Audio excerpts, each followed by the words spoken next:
isteyen varsa. Şimdiden söylesin. Şimdiden söylesin. Son dakika sınav başlasak.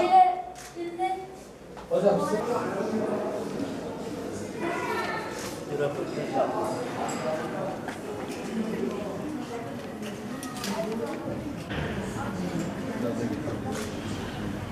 Ben buna kamu kullanıyorum. Bunu hocam verdiği için manuel olarak yani kamu nasıl desem hocam renkleri güzel. Sadece ilk olarak. Hepsini.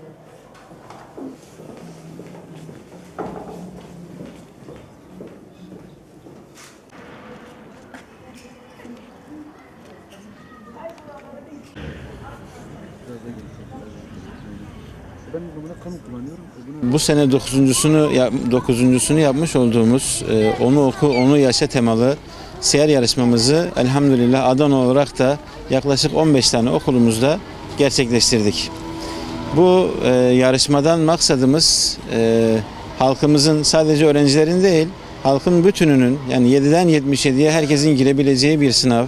Ve bu sınavla biz Peygamber Aleyhisselatü Vesselam'ın ahlakını, yaşantısını insanların öğrenmesini, öğrendikten sonra da hayatlarına geçirmelerini istiyoruz. Bu sebeple yaptığımız sınavlara elhamdülillah halkımızdan ciddi manada katılımlar oldu. Hem ortaokul öğrencileri, hem ilkokul öğrencileri, hem liseliler, hem de diğer bütün yetişkin gruplar bu sınavımıza rağbet ettiler. Türkiye genelinde yaklaşık 200 bin kişinin katıldığı bir sınav elhamdülillah.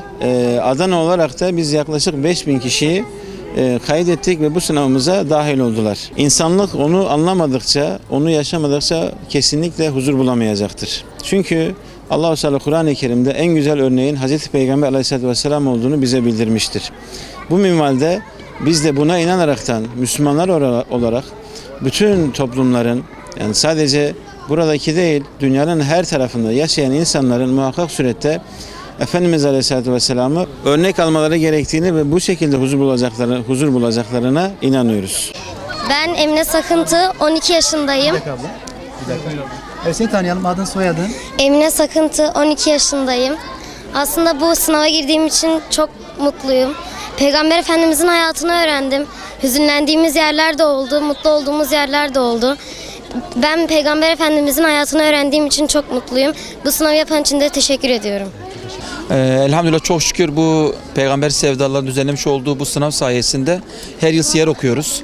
Hatta her sene takip ediyoruz, sınavlarına katılıyoruz. Hatta ailece katılıyoruz.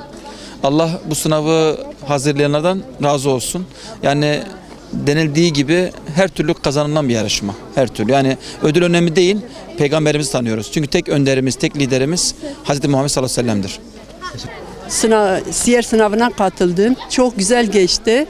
Herkese, bütün yaşlı bayanlara da tavsiye ederim. Gelsinler, girsinler, çocuklarını da getirsinler. Çok güzel oluyor. Peygamber Efendimizin, Resulullah'ımızı tanıtma sınavıdır.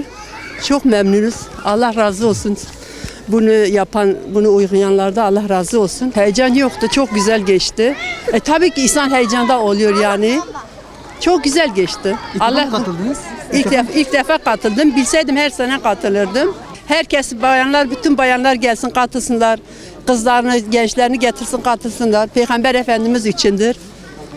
Siyer sınavına her yıl katıldığım gibi bu yıl da katıldım. Elhamdülillah çok memnunum. Katkılarından ötürü peygamber sevdalarına teşekkür ediyorum. Allah razı olsun.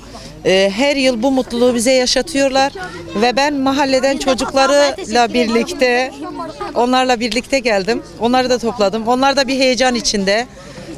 Bu katılımlar her yıl oldukça hepimiz çok mutlu oluyoruz. Allah razı olsun. Peygamberimizi tanıyoruz. Peygamberimize daha çok bir aşkla, sevgiyle bağlanıyoruz. İslamiyet'in en azından gerekçeleri burada daha çok belli oluyor. Allah-u Teala hepinizden razı olsun. Katkılarından ötürü teşekkür ediyoruz. Ödül alırım.